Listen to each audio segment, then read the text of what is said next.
koneho ni Cardo. Isang puting koneho ang alaga ni Cardo. Madalas niya itong pakainin ng keso.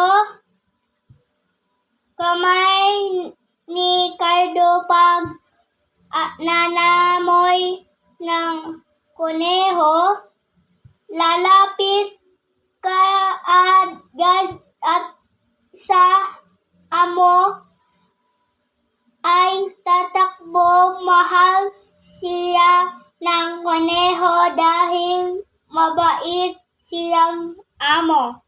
Pag-usapan natin, sino ang batang mabait sa mga hayop?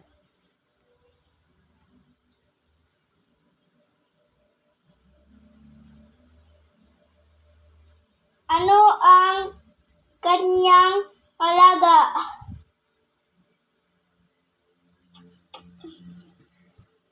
Ano ang ipinapakain niya sa alaga?